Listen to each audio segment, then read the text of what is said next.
So we got the full summary for 1102, and this chapter is way more interesting than I thought it was going to be, and it's actually super tragic as well, because we are officially getting the ending of Kuma's flashback, but it's not going to bring about the fortuitous future that we thought it was, or at least that I thought it was. If you need a recap of the previous chapter, check out my video from yesterday. But anyway, the chapter starts with Bonnie's journey. The Bonnie pirates were traveling to an island searching for Kuma. He was there, but when Bonnie pirates arrived, Kuma already warped away. The Bonnie pirates always left tons of injured kids and elderly after their attacks.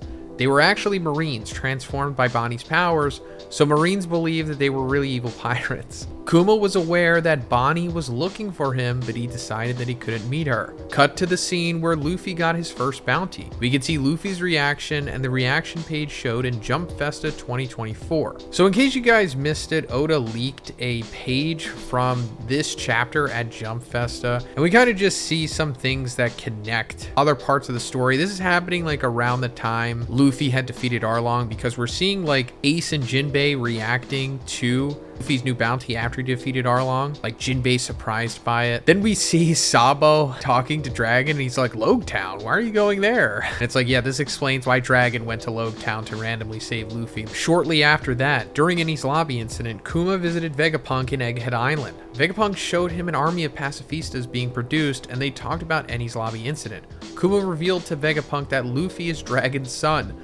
Kuma knew it's useless to hide this information from Vegapunk since he already promised to give Vegapunk all of his memories. Vegapunk can't believe Luffy is Dragon's son. Kuma says it's curious how a boy with rubber powers is going against the world government, just like the legendary Nika. Vegapunk says that's true, and I'll get more into Nika later because it's going to come back up again. Then we cut to Thriller Bark incident. We see it from Kuma's point of view. Kuma saw Straw Hat crew fighting Moria, and after the incident, Kuma received a Denden Mushi call with the order to prepare for war against Whitebeard. So yeah, this is obviously setting up the Paramount War. Cut to Sabaody. We see Bonnie's introduction scene. But now we discover that Kuma was actually hiding outside the restaurant, looking at Bonnie through the window.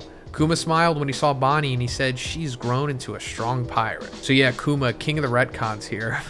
No, not really. I mean, he was at Sabaody, so it's understandable that he could have seen what was going on with her. I mean, why not? Kuma heard about the incident of the Tenryubito, so he warped to the human auctions roof immediately and looked inside. Kuma was shocked when he discovered that Luffy punched a Tenryubito to protect a Gyojin. Kuma says this is a rebellious act that no one has been able to do for centuries. Then we see the Sabaody incident. Kizaru, Sentomaru, pacifistas versus the Straw Hat crew from Kuma's point of view. Luffy says, I couldn't save them, not a single one of my Nakamas. And now we're getting the internal monologue of Kuma during that sequence, where he says, that's not true at all. You all just aren't ready for the new world. Do not come until you are ready, because you are a man who might one day save the world. So again, Kuma, he knew Luffy was going to be the reincarnation of Nika this whole time. Never said anything about it. I guess he couldn't because you know the whole cyborg stuff, but man, Kuma, you could have really sped up this whole bringing of the dawn if you just opened your mouth. And I'll get more into that because, yep, you guessed it, Nika is going to come up yet again in this chapter. In Egghead Island, Saturn ordered Vegapunk to put an additional self-destruct switch on Kuma just in case. Vegapunk tried to negotiate other methods that will allow Kuma to retain his consciousness, but Saturn insisted Kuma's mind must be wiped. So that's interesting. Another self-destruction switch on Kuma makes me think that maybe Kuma is going to come back like, you know, cyborg feral Kuma or whatever, you know, that just recently left Mary Joie. I assume that he's going to be coming back to Egghead now, and maybe he just self-destructs on Saturn. That would be pretty ironic, right? And speaking of Saturn, in this sequence he says, I'm also a scientist.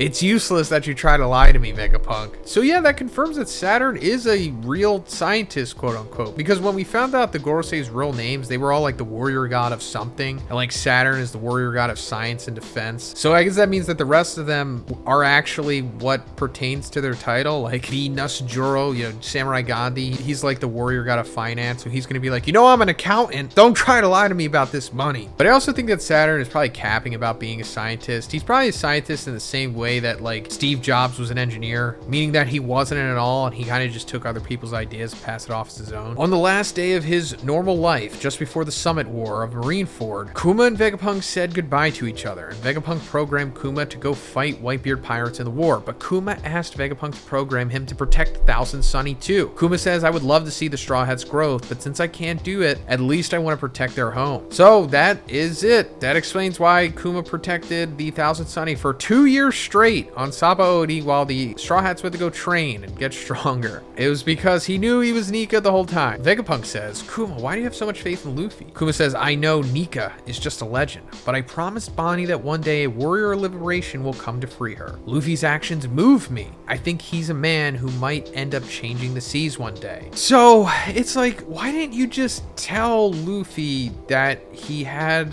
the Nika fruit? And you don't even have to tell him it was a mythical zone. Just like say, hey, awaken your devil fruit. Do that while you have the 2-year time skip. Don't worry about, the hockey and the Gear 4 BS stuff, because it's ultimately just going to become Kaioken, and you're going to need Super Saiyan to progress through the story. And I know sending him to Rayleigh was a good move, taught him hockey and all that stuff, but Rayleigh doesn't have a devil fruit. So just like send him to Rayleigh, or at least tell Rayleigh real quick, hey, train Luffy in hockey for like a year, and then the next year send him to like a devil fruit master, and then have that guy help Luffy awaken his devil fruit, because once he becomes Nika, he'll essentially could defeat anybody, right? I mean, not literally at this point, but he beat freaking Kaido within minutes of awakening his fruit. So they could have saved themselves so much more time. But no, of course, that just would have been too easy. Kuma gave his memory to Vegapunk as he promised. Kuma's memory is like a copy of the original one, so Kuma doesn't forget anything by pulling out with his powers. Also, the memory will disappear when someone touches it. So Vegapunk developed a system to observe and study it without touching the memory sphere itself. So that answers a whole bunch of questions that I had. It debunks a whole bunch of theories. And I'll get more into it at the end because this is going to come back. As Kuma pulled out his memories, we see Kuma's entire life flashing before him and all faces of the people that he loves. His dad, his mom, Ivankov, Ginny, and Bonnie. Then in a very emotional sequence, we see Vegapunk pulling a machine's lever in tears. The machine started to erase Kuma's consciousness. There were rays of light shining on Egghead Island, just like in Kuma's church when he took damage from people. All scientists in Sentomaru were praying / saluting together. In the final page of the chapter, flashback ends and we cut to Nikyu room in Egghead Island. The sphere with Kuma's memory is gone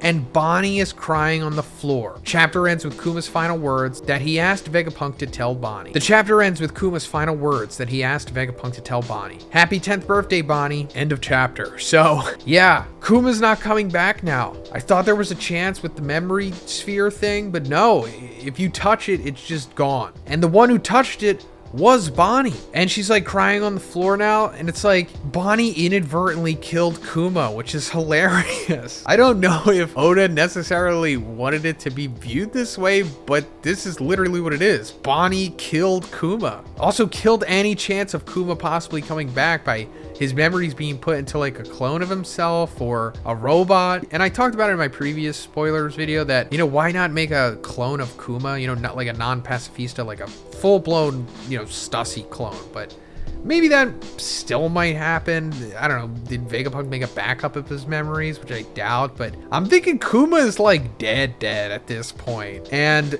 if his cyborg fully android robot comes back to Egghead, like I said, he'll probably just self-destruct on Saturn or something. But yeah, that's pretty much it for the video. Let me know what you think about this in the comments, and if you liked it, please give it a like and please subscribe if you haven't already. Have a great day, and I'll see you in the next one.